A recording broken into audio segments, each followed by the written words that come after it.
think most people that operate in the SOC 2 space would agree with that right now, that customers or clients are caring more about cost than quality and security, which to me is a big concern because these things are still used for third-party security. You're still having to give this technically to validate the security of a vendor.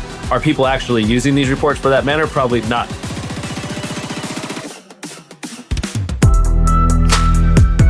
Hi, and welcome to Trust Versus, a podcast powered by HITRUST, a global leader in cybersecurity assurances. My name is Jeremy Huval, Chief Innovation Officer with HITRUST. And I'm Ryan Patrick, Vice President of Adoption at HITRUST. So Ryan, what's on tap for today?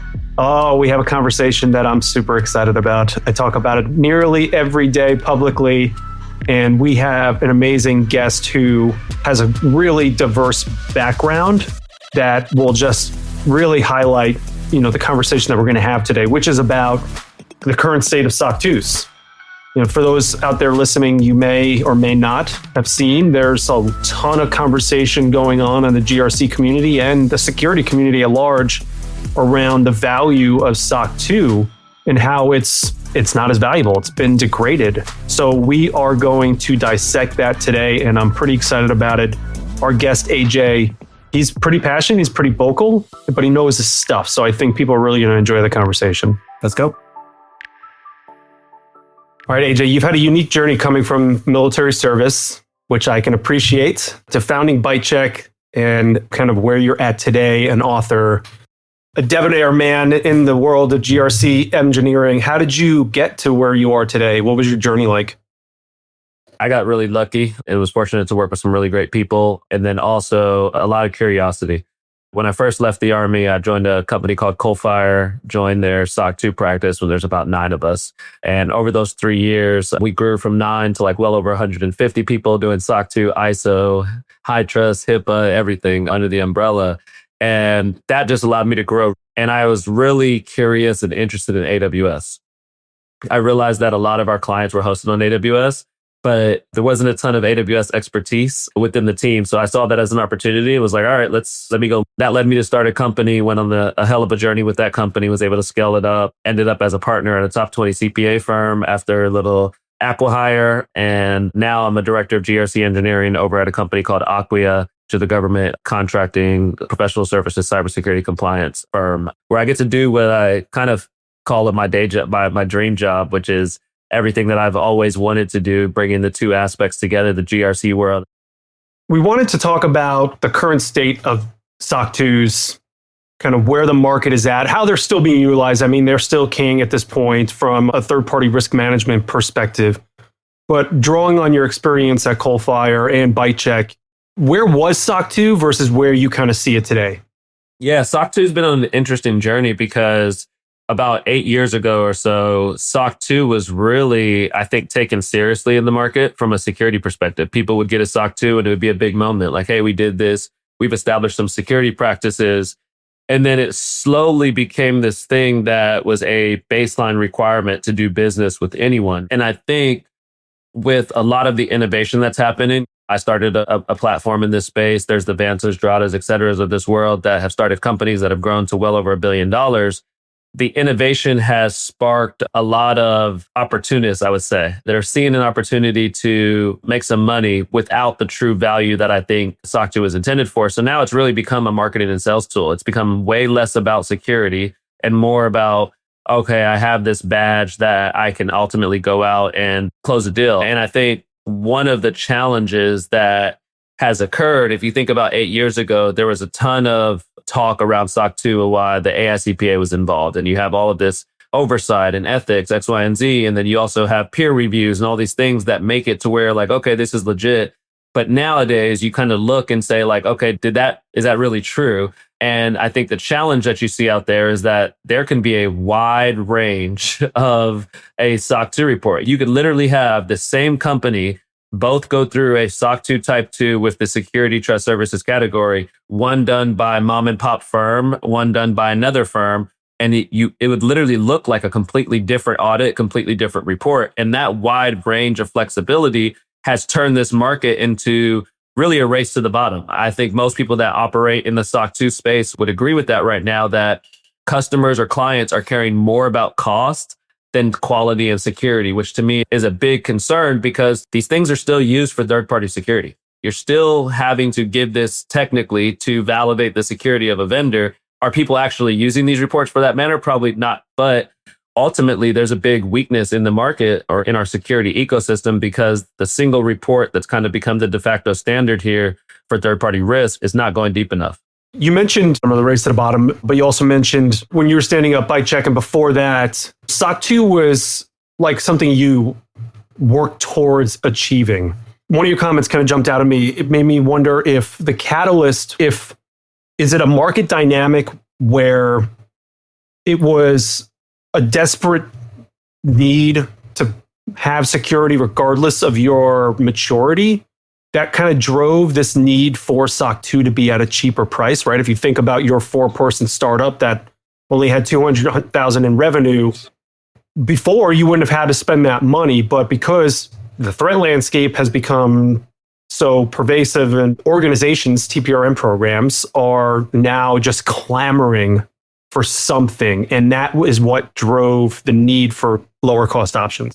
I think you're right. I think by requiring it earlier and not giving those smaller players another on-ramp to prove security, kind of force them into the situation. And I think that's something that a lot of people kind of miss. And I'm glad you brought this up in the SOC 2 debate, is that on the company side, these founders are just trying to make some money. Like they're just trying to grow their company. They're not doing anything nefarious. They were told, hey, I need to go do this thing to get this deal done. And as a founder who only has a limited amount of money in the bank, you're going to try to find the easiest and fastest way to do so. And I think that's okay, but we have to call a spade, right? Like, and say like, all right, like maybe SOC 2 doesn't prove that you actually have a working security program. Maybe it's just an on-ramp. And that's why, you can go pay $2,000 for it because it's not supposed to be this kind of end all be all. But I think what happens in some cases are that you'll have a SOC 2 report that your folks are trying to pass off as I have a fully built out security program. I have done all of these things and I'm well protected. And that's just not the reality because of I think to your point, Ryan, the motivations behind it on both sides of the table, right? There's some kind of misaligned incentives to actually get to a security outcome. Yeah, we're hearing from the CPA firms that are also HITRUST external assessors, we're hearing a lot of the same. They built a business off of this SOC 2 work. I'm not a SOC 2 hater. I just don't think it works for TPRM, but it does serve a purpose. And it can be helpful to an organization, especially at the price points that we're seeing, in just getting a foothold into demonstrating the maturity of their program, whether it's mature or immature or somewhere in between. One of the things that I see SOC 2 auditors talk about is the superpower of SOC 2 is its flexibility, right?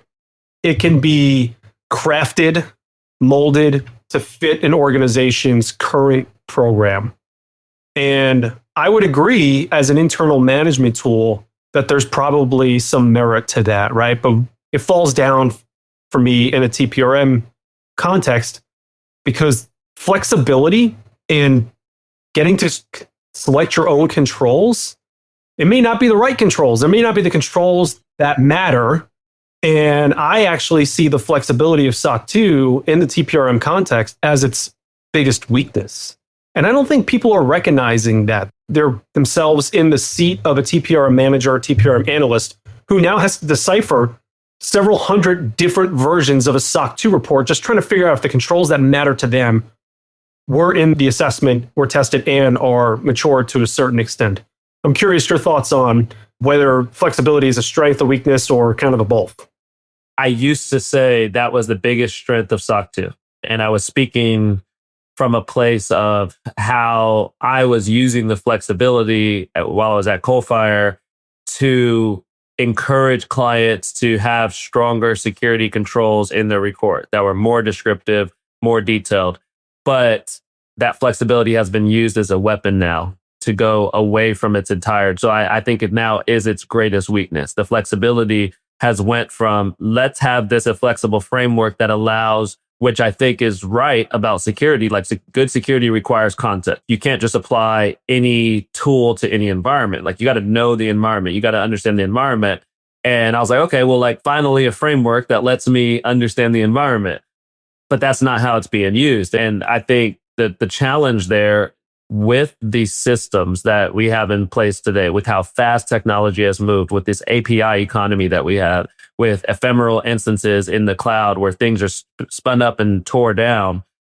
If you look at the SOC 2 guide, if you look at their illustrated reports, if you pick up two SOC 2 reports from your vendor, you might not even see the same controls. And it's like, if you care about how they're handling your data, like what happens to your data when you leave their service, and one auditor actually validated through request of deletions of data that you followed your process. Another auditor just said, hey, what do you guys do for this? Okay, cool. We're fine with that.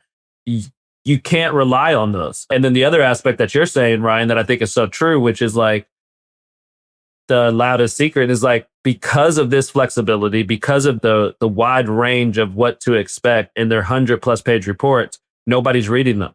That poor TPRM guy or girl doesn't have, like, there's no incentive for them to open these things up. This is why there's this trust center economy that has started, because that whole economy has been created because nobody reads SOC 2 reports. They were reading the SOC 2 reports. You wouldn't need a trust center that lays out everything in the SOC 2 report. But the SOC 2 report is so confusing, has so much CPA language.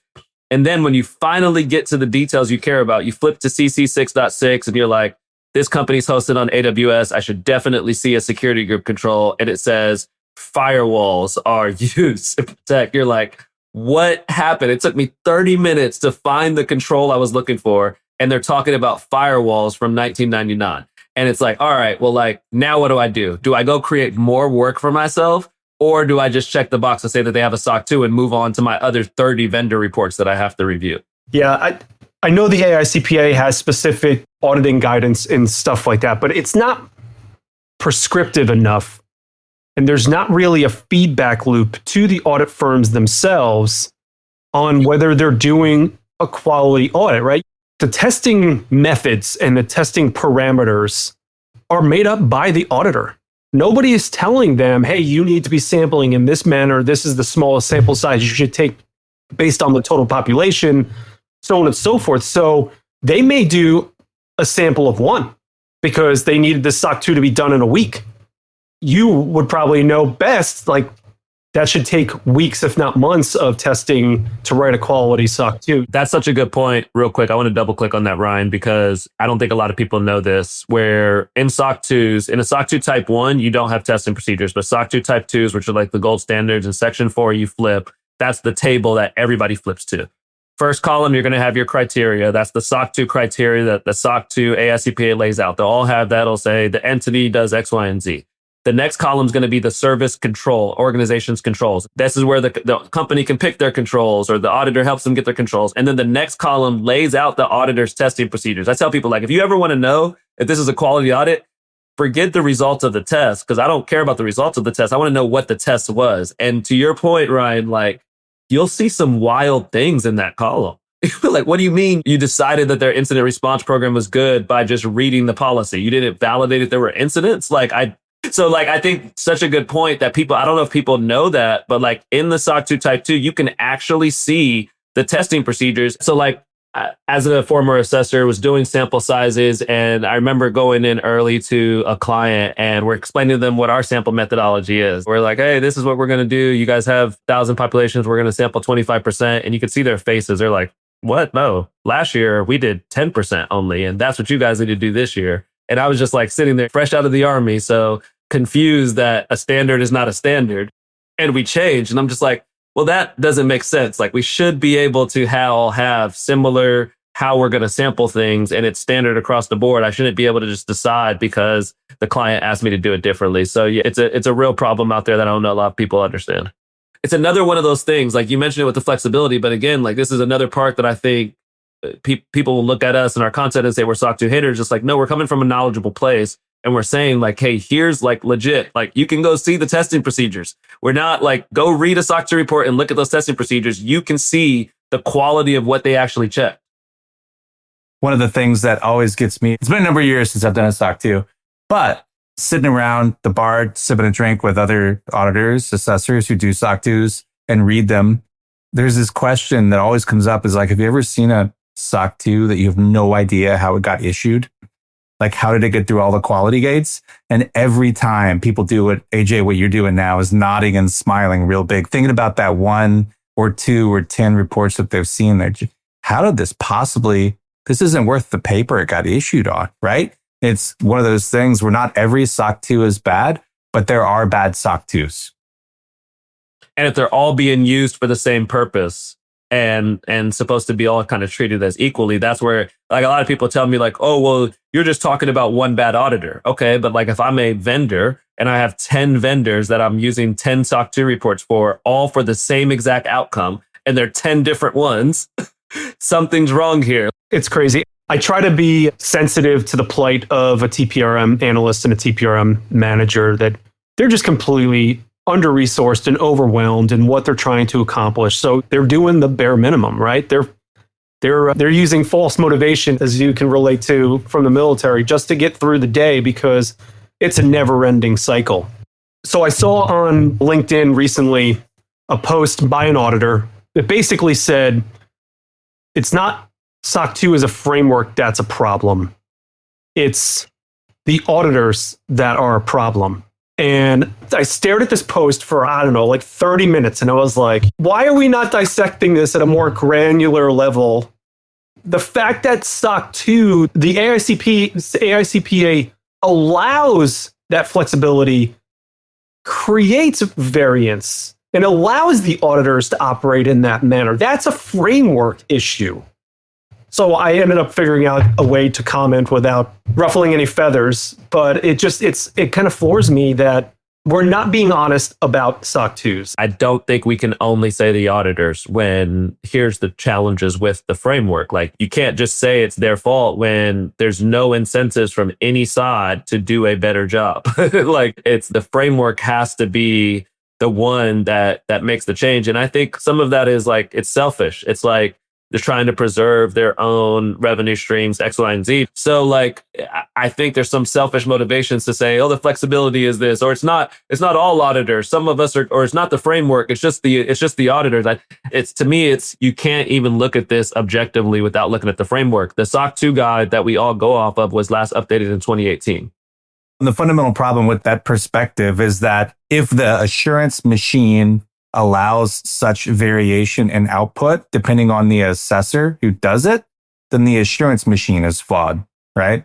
Not the assessor it's a level up from, it's a foundational fundamental design. The AICPA has had opportunities. They released a white paper on like how CPA should work with SOC 2 tools. And they started the document with, this is not prescriptive. You do not have to, like a whole disclaimer, like a page disclaimer about how CPAs do not have to listen to. And it was just like, all right, like, well, like now do I keep reading? And then every answer in this white paper was just like, well, it depends. It depends. It depends. And it's like, just say if they can rely on the tool or not. Like, why are we creating such this gray area that allows anybody to do anything? I think that's the part that there's no way you can look at SOC 2 and the challenges with it and not say that the AICPA, the framework, the flexibility, the way that it's allowed to be interpreted, and then even the fact that the guide is 7 years old and hasn't been touched, your illustrative reports that, again, people don't know this, the SOC 2 guide, in the back of it, there are example reports. If I read you some of the controls that they use as examples, you would think this was written in 2004. It's like, what are we doing? And then I think about the CPAs who are jumping into this space with no security background just because they heard from their buddies that you can make a good buck in this, going to the SOC 2 guide and say, well, this is the source of truth. I took the AICPA's advanced SOC 2 course. Like I went through every level of SOC 2 training with the AICPA. They're not even teaching the right things. Like the SOC 2 guide's not. And I've been like waiting for an update. And it's like, and I think that's like part of the stuff that Ryan, I learned about you guys last time, that you guys are actually feeding real threat intelligence. Like you're actually updating things. And it's like, if we're not doing that, how do we expect this thing to actually solve security problems? Because the security landscape today in 2025, way different than 2018. I mean, today in August is way different than January of 2025. But you go 7 years, like, come on, we can't, there's no way that can still be the standard. There's no other area in security where we use standards that are that outdated, that haven't been changed or updated, or even like just modified or looked at. It's kind of wild. That post that I was referencing, it hit on that to a certain degree, in the sense he was arguing that the fact that it's flexible is better than a one-size-fits-all assessment model, which on the surface I would agree with. But if it's threat-informed, if the control selection was based on threat intelligence, the one-size-fits-all, because it matters. Not because someone thought these were the right controls. The bad guys and gals are telling us these are the right controls. These are the ones you should focus on. So it falls down a bit for me. But I want to ask you a very succinct question. Is it possible to get a SOC 2 report and be absolutely terrible at security? 100%. Easily, too. Very, very easily. And I don't think people realize that. It wouldn't take a ton of effort. You could have a SOC 2 that's probably like 30 controls, very stripped down, and have very little in place, and especially if you're talking SOC 2 type 1s. And a lot of times, startups are able to close deals with a SOC 2 type 1. So again, it's being passed off as I have security practices in place. So we've been bashing SOC 2 long enough. Where do we go from here? And I don't mean as auditors, and I definitely don't mean as HITRUST, but the greater GRC community, the TPRM community that is faced with this challenge. Where do we go? How do we start to address this problem?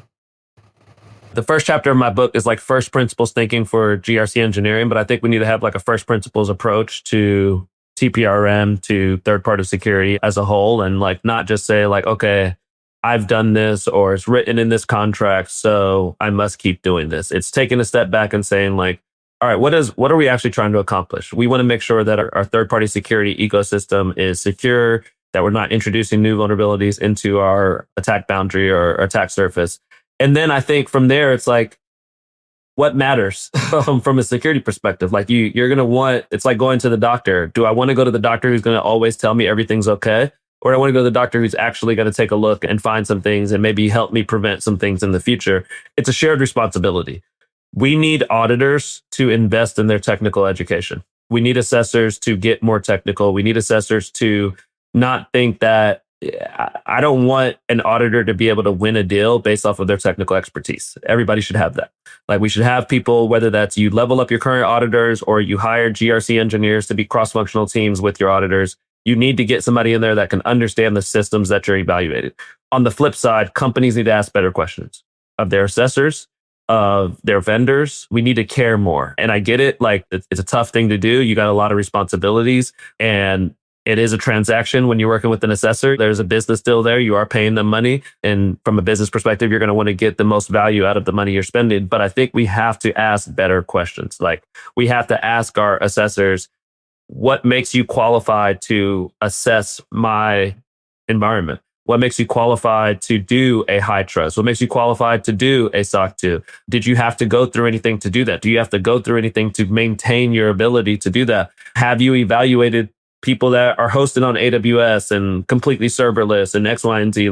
I think if we care more about that decision-making process, similar to how you wouldn't hire a CISO without asking a ton of questions, I think we should take the same level of importance in hiring our assessors. And then thinking about third-party risk, does it still make sense to only use a SOC 2 for third-party risk? And maybe for your organization, it does. Maybe that's the easiest way. But maybe you say, you know what, for these type of vendors, if they have a SOC 2, great, but we're okay. But for these vendors, we need something better. We need something stronger. These are the vendors that are super critical to our operation. I think, again, going back to a first principles perspective with GRC, which I think we're at a crossroads in the industry as a whole, both with AI and automation, but then with all the noise around compliance frameworks, it's the perfect time to step back and say, what are we actually trying to do?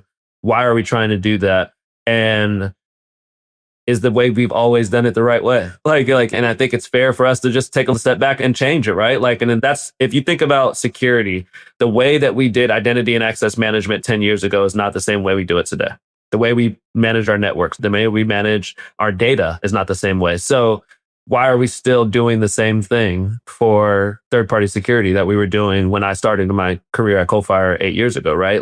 We probably should have evolved past this SOC 2 is the thing. And again, maybe for your organization, cool, like not trying to like just convince people to jump off the SOC 2 train, but I do think it's worth the look. And I think it's going to take some of that to spark change. It's going to take a couple CISOs saying, you know what? I don't need every single vendor to have a SOC 2. It's going to take a couple other folks getting different, saying, hey, I actually care more about this. It's going to take a couple dominoes to fall for people to change their way of thinking, because this is a copycat industry. I just think we have to start from the beginning again and then not just accept what we've always done. Yeah, and momentum here in this, I got a SOC 2 last year from this vendor, so I will continue to get a SOC 2 this year and the next year. That momentum is a hard thing to fight, but on every one of those turning points you mentioned, changing the way we think about identity access management, for example, there was a prior momentum that someone challenged and said, is there a better way? Is this still the most appropriate way? Fighting that momentum here too, it requires sort of knowing the right questions to ask. Like, okay, why is a SOC 2 not appropriate? Well, maybe it's too flexible, or maybe there's too much variability in the output based on the firm that did it. Or maybe they configured it to only include security and I also need processing integrity, on and on and on. Those kind of questions really means you have to be maybe a more intelligent TPRM analyst, TPRM program owner, vendor risk owner. It's one of those things where you could dive deep into the nuances of an assurance deliverable, or you could just say, look, where there's smoke, there's fire. I'm going to look elsewhere. Full stop, be a CPA, right? So I want to kind of foot stomp something you said, AJ. We need to go back to the basics. But I think it's important to point out to that point that for SOC 2, the AICPA is not going to take action. They haven't taken action. I don't anticipate them taking action because they've got a lot of other things that they're worried about as CPAs. The government does not move fast enough to be relevant as technology and threats change. So it really is going to take us as a community to have these types of honest conversations so that we can educate each other. AJ, were you around for the sort of the SOC for cyber and SOC for vendor supply chains initiatives? Can you talk about kind of maybe why those failed, and is there anything to be learned from this? Yeah, I think they failed. The SOC for cyber was really targeted at boards and was supposed to communicate basically in a narrative format to boards about the cybersecurity. And this was around the SolarWinds time. And I think the AICPA thought there was an opportunity for CPAs to become a resource to the board. There was like a survey that went out like 4 or 5 years ago asking like how many SOC for cybers were issued. There was one issued, and I can attest that was me and my team. We issued that one. I remember it just wasn't useful. Like the board didn't read it. The board didn't care. And then SOC for supply chain, another one where I think it was like an opportunity type of thing that the SCPA saw, where especially during COVID, where supply chain issues were so big because of things that were breaking down, they were like, oh, we're going to need to put a CPA here. And to me, it's kind of like the problem with SOC 2. It's just like let me inject myself, which it came after Enron and all of that. SAS 70 is like SOC 2 popped up, but it kind of took hold, right? But like SOC for cyber and SOC for supply chain were their same attempts of like, CPA would be great here, but no one asked for it. And that's to me is like the only difference. Is the only reason why SOC 2 is still around is because people are asking for it. And now we built these billion-dollar industries around them within in the tech space that it's kind of embedded there pretty well. But yeah, I think it was just no one asked for it, no one cared, and then the reports sucked. They were just very long, very lengthy, a lot of CPA language that was just very difficult for anyone to understand. So you needed basically a CPA to come to the board to explain what the report was, and no one's paying for that. Thanks for that perspective. It's interesting to hear. Well, also, if I think about the changes since the last update to the trust services criteria back in 2018, obviously AI has exploded. How has the SOC 2 landscape responded to the new AI cybersecurity, the new threat surface and all that stuff? And I see you shaking your head now. Yeah. They have it at all. Like the trust surface categories and the criteria is still based off of the COSO principles. We're still asking for board of directors meeting minutes and then even if you think about auditors using AI or auditors using innovation in the SOC 2 space, a lot of the debate has sparked because of the technology And auditors are scared to, or are not adopting AI at a high rate right now on the SOC 2 side either, because I think I know why. Because going back to what Ryan was talking about earlier, the testing procedures are so wide that it becomes this little bit of your secret sauce of how you test things and how you increase your margins or whatever. Whereas if I start to go and use AI and now I'm getting 100% of the population, or I'm able to test even more, it's tough to justify the way that I'm engaging with my clients from a business model perspective. It's tough to say that like, oh, we used to do some maps and stuff that say like technical controls would cost X amount of hours and blah, blah, blah, and kind of mapping that out. And I think there's a dynamic there with SOC 2 auditors and the value that they bring and how technology kind of shines a light on that value not being there anymore. Again, going back to the flexibility, a lot of the auditors are struggling because it's like, how do I use AI to test something when how I test it is so loosely defined? And it's like a lot of people that struggle with AI tools, it's like, well, you struggle with communicating. That's what you struggle with. You just can't communicate. In SOC 2, I think it's a communication problem. Like, what do you actually want to do? And they can't do it. So, but there's nothing in the framework today that addresses any of the AI security issues that are going on. I mean, we even seen ISOs come out with like 42001, or like we've seen like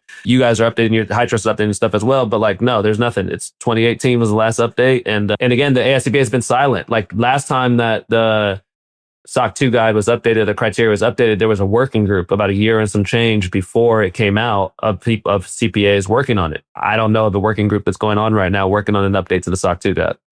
And so if I am a member of an external assessor organization, CPA firm, and I'm trying to have a conversation with the current or prospective customer, and that customer is like, I need that SOC 2 because I've got all these customers in my own right that are requiring it. How do you introduce the conversation of yes, and like audit consolidation world, yes, get your SOC 2 because there's a lot of people that are requiring it. And there's strategies to maybe overlap that same field work to get maybe a stronger assurance like a HITRUST E1 alongside of it. Do you have any tips for that sort of introducing that audit consolidation conversation if it's not already on the table? Yeah, I think one, companies should definitely, as they mature, they got to understand that they're going to have to get more than just a SOC 2. So if you can find an assessor that you can have a one-to-many relationship with, to go through. And then I think one way to do a SOC 2 plus HITRUST and have that conversation is tap into the noise. Tap into the noise around SOC 2. There's a lot of flexibility. It's not that strong. But if you say, hey, you do a SOC 2 and a HITRUST together, your SOC 2 will be reflective of the strength of HITRUST. The controls you have in your SOC 2 will be reflective of the strength of HITRUST and to the testing quality. And now your SOC 2 is a differentiator. It's way different than the other SOC 2s in the market. It's way different than other people that are speaking about security. So I think there's value in saying like, hey, we're going to give you a SOC 2, but it's going to be based on this thing over here. It's going to be based on HITRUST, which has these things, and this is what we're really good at. And a lot of the stuff, I think when we used to do HITRUST and SOC 2s together, there's a significant amount of overlap between the two. And especially, again, because SOC 2, I can kind of shape it how I want. Just to double click on what you said, we're not talking about a SOC 2 plus HITRUST, which is maybe another kind of poorly adopted SOC 2 plus initiative. This is a SOC 2 where the service organization's controls are the HITRUST CSF requirements that the company has implemented, that the assessor is testing. And that basis of testing is used to satisfy the SOC 2 testing procedure, and you're testing the HITRUST CSF requirement per the rigor of the HITRUST CSF assurance program, which is consistent sample sizes, which is using the scoring rubric.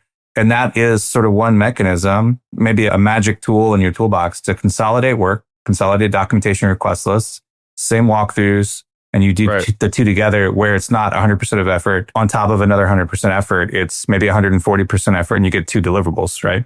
Owners only get bothered once. They're not having to talk. I think too, one of the things I used to see, especially obviously with healthcare organizations, the audit experience is stronger when you're doing it this way, because with HITRUST, there's a level of everybody cares. Everybody understands how important it is to the business, how important it is to the organization. So when you're talking to, I used to always notice it, you're talking to a security incident person or a security engineer, and there's a HITRUST going on at the same time, they're locked in, they're focused, they're engaged. It's the understanding of what's actually happening. Where with HITRUST, it's like very clear. Hey, they're going to come in, they're going to do this. This is how it works. There's the CSF.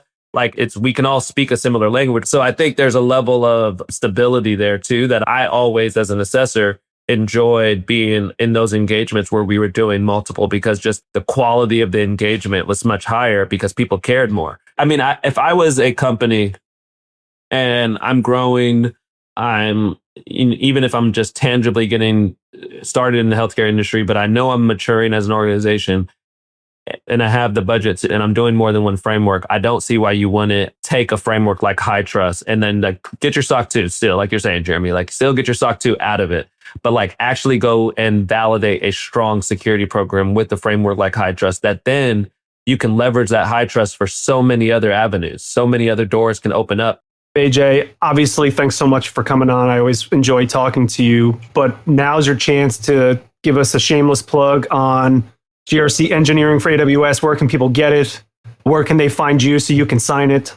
Yeah. So yeah, the book GRC Engineering for AWS, I released it June 30th. It's my attempt at helping GRC professionals level up their technical skills. A lot of people ask me, why'd you write it on AWS, not Azure and GCP? It's like, because I know AWS, don't know Azure and GCP. So it's something that I talk about Python. I talk about what GRC engineering is. My whole goal with the book was to have an impact, and it's been doing well. People have been reading it and telling me it's been able to help them do things. I did a book signing event recently in New York City that just went very well. And now I'm in the early stages of planning a kind of a book signing tour here over the next few months. So I'll be hitting 10 cities from between now and December. Let me see if I can get them right. Chicago, Atlanta, San Diego, Orlando, Nashville, Boston, Seattle, and London and Jacksonville. I will be around doing some events. So yeah, hopefully I can run into people out and people can connect with me on LinkedIn as well. I appreciate you guys having me on. I always enjoy this, Ryan. I always enjoy having these conversations. I think it's important for people to hear us talk about this stuff because we are kind of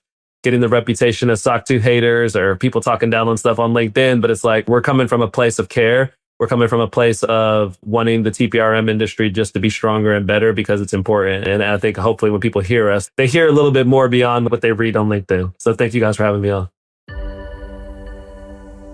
So, Ryan, if you have ever seen me on LinkedIn, it's rare because I try not to make too much of a stir on LinkedIn, especially technical topics that could be potentially inflammatory in nature. And I go to my way not to say anyone's baby is ugly. And I feel like you have a different LinkedIn MO. Am I right? I think you might be right. What you just described you want to avoid, you've just described to me. Well, it's fun looking back preparing for this to see some of you and AJ's online presence, because AJ said it during the conversation. It's not that we are trying to throw rocks at something that we just think is terrible for the sake of throwing rocks. The spirit of this entire conversation is security is important. Third-party security is especially important today than it was yesterday. And TPRM programs sort of have to get it right. And that's the sort of where we're coming from. And it just happens to be that SOC 2s are what we're talking about today. And it could have been any number of them, but SOC 2s have a lot of momentum right now. And so it deserves some attention. What's your takeaways from the conversation and kind of where do we go from here? I really appreciated AJ kind of validating some of my suspicions around the greatest strength of SOC 2 is also its greatest weakness, in that flexibility is amazingly powerful internally for an organization, right? If I'm a senior manager or a senior executive and I need to know whether a certain aspect of my business is operating effectively, SOC 2 is a great tool to do that. But under the current state of where TPRM is today and the way that the threat landscape is now starting to focus on third parties because they can't get through the door organically to their targets, the issue is just compounding. And I think that's really what resonated with me today is AJ's background. He's done SOC 2s. He's done a whole bunch of stuff. He's a super technical guy. He's a thoughtful guy. And the fact that he wants to have honest conversations, not to your point, to your comment, throw stones, but so we can all be on the same page and understand where things work and where they don't. Yeah, I thought it was helpful just to sort of shine this light on the problem space. HITRUST happens to have something we feel like can help a lot here. But problems get solved not by avoiding them and looking the other way and letting them fester, but sunlight is the greatest form of disinfectant, right? We have to shine light on this to talk about these problems, to be able to move forward as an industry and a cybersecurity discipline, especially in the TPRM space. There's just not enough conversation about it. So I feel like this kind of thing is healthy. Yeah, absolutely. We'll have to have them on again someday. So that's a wrap for today's episode of Trust Versus, powered by HITRUST. Hopefully you got a lot out of it. If you did, please share with your friends and colleagues. And if you're so motivated, leave us a review on Apple Podcasts. It really helps the show. Thanks for listening, and we'll see you next time.